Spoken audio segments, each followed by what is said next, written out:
Welcome back. July 20th, 2019 marks 50 years since Neil Armstrong and Buzz Aldrin made history when they stepped foot on the lunar surface. While millions of people sat glued to the TV screens to watch the pivotal moment. And to celebrate its anniversary, David Moore, the founder of Astronomy Ireland, joins me to chat this morning through this major achievement and indeed what lies ahead. But first, here's a look at the momentous event from 50 years ago.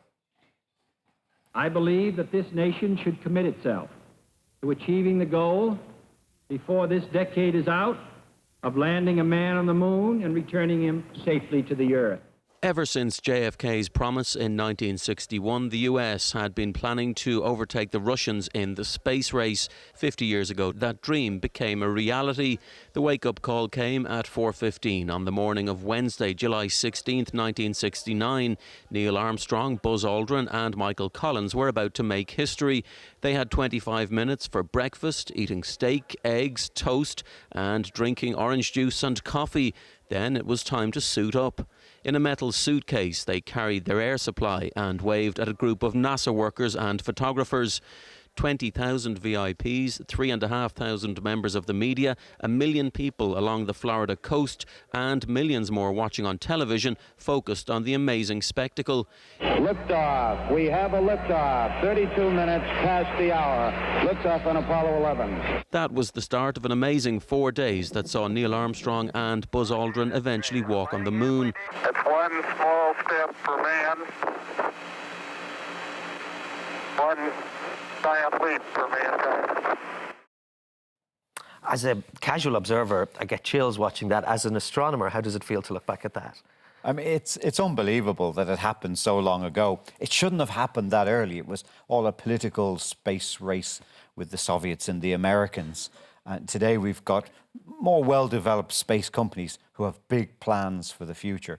But to think it's 50 years ago, only 500 people have been in space ever since, and 12 have walked on the moon. For a lot of kids these days, it's ancient history.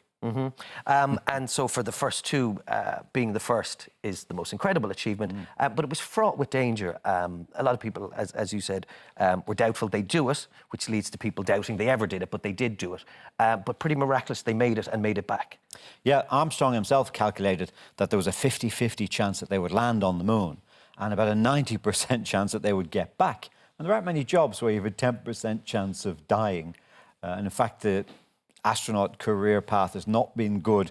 Of the 500-odd people who've been in space, a couple of dozen have lost their lives. And there isn't a statistic like that in any other profession I can think of. So it is a dangerous pursuit at the moment, but that's going to change. OK, we'll talk about the future of it shortly. But to relive those moments, President Nixon wasn't too far away, certainly when they were on the moon, as in he was on the phone to them, I mean. But he also was prepared to deliver a speech if it hadn't gone right. Yes, someone had taken the decision to actually write a speech for the contingency, and that's what it's been called, a contingency speech of them not being able to get back. There was quite a chance that, say, the rocket motor didn't fire on the lunar surface to get them back up, and that never been tested before. We tested the rockets on the Earth. Some had exploded, but not on the moon. The gravity's different. Everything's very different.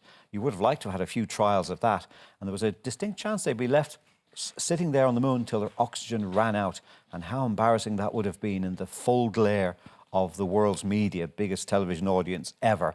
And so a special speech was written, which fortunately never got read out. Wow. So truly the three men who went knew how dangerous this was and that they were prepared to give up their lives. Yes, but you know, they had the right stuff. These were fighter pilots, ex-military men in some case. They knew all the risks, and amongst the Apollo astronauts, they were practically fighting for who was going to be first. I mean, Armstrong's now probably the most famous person in history. He'll be remembered like Columbus.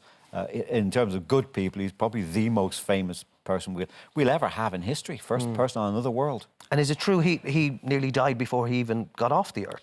Yes, I mean, they had a thing called the flying bedstead, which was a rig, looked like the lunar lander, but it had a jet engine in the middle, which took a lot of the weight off it, so it felt like it was in 1/6 gravity that you have on the moon, and then you had to steer that. And he was practicing on that one day. It failed. He tried to control it, realised he couldn't. Seconds before it crashed on the ground, he ejected.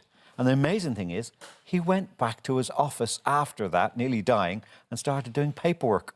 Wow. So as you say, these men had the right stuff. In later life, because I know after the mission they toured the world, they did a world tour and then some. In later life, you got to meet some of the astronauts. Yes, yeah, they did a great world tour, fantastic footage of it. Armstrong was very good, but then for about 30 years, he ignored, rather than, let's say, shunned the media and didn't do any interviews until his second wife convinced him to go back on the lecture programme. I didn't know this at the time, but he came to Dublin in 2003 and we were helping to promote his talk, and the prize for us was to interview him. So I met him face to face, shook his hand.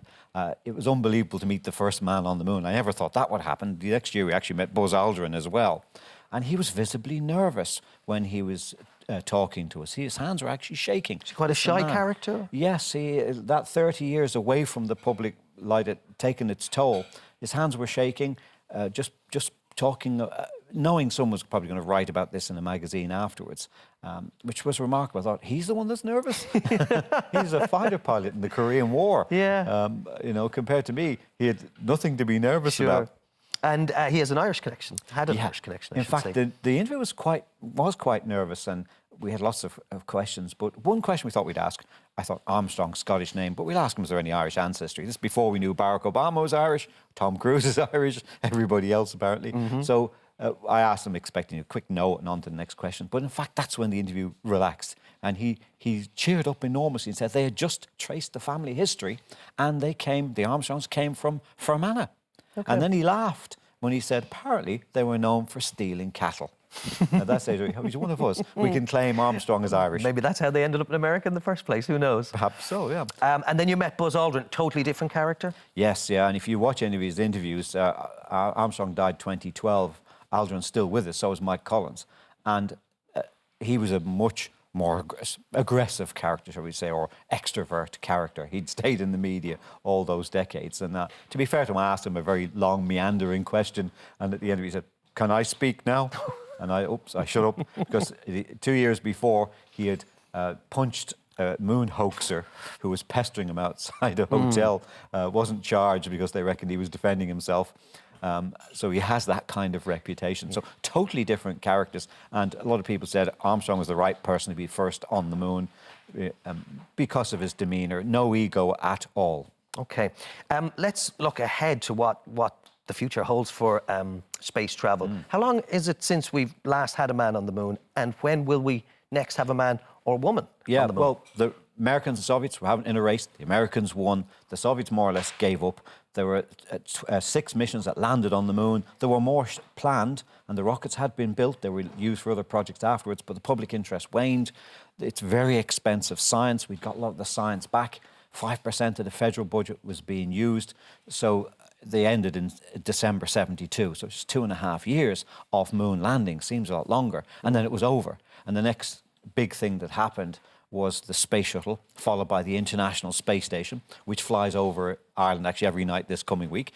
Check out our webpage for our social media links. You'll actually get a prediction every evening. I was looking at it 2 nights ago and it was clear. Okay. In fact, there's 3 astronauts on board now, but there's 3 more being launched today. OK, well, we have your website up there. I'm sure many people would like to check that out. So will we have a man or woman on the moon in the next 10 years? Well, Trump has now directed NASA to go back to the moon in 5 years, 2024. Wow. Remarkable jump forward, and we thought it was going to happen in the 2030s. And they've given NASA, on top of their $20 billion a year budget, an extra $1 billion to do this. NASA says it can do it. So it looks like the Americans are certainly going back to the moon. They're going to have a base around the moon as well. And that's a stepping stone for Mars, probably in the 2030s. OK. OK, and this weekend alone for the 50th anniversary, I know you have a number of events going on and people can follow you on astronomy.ie and find out more. Exactly. Our big event is actually next month at our big annual star party called Starbecue, Apollo theme, rocket launch, big Apollo lecture. You'll see it on astronomy.ie. David, thank you so much. Nice to chat. On National Armstrong Was Irish Day. That's what we're calling today? Yeah, we'll add that in with the day they landed on the moon too. Thank you very much, David.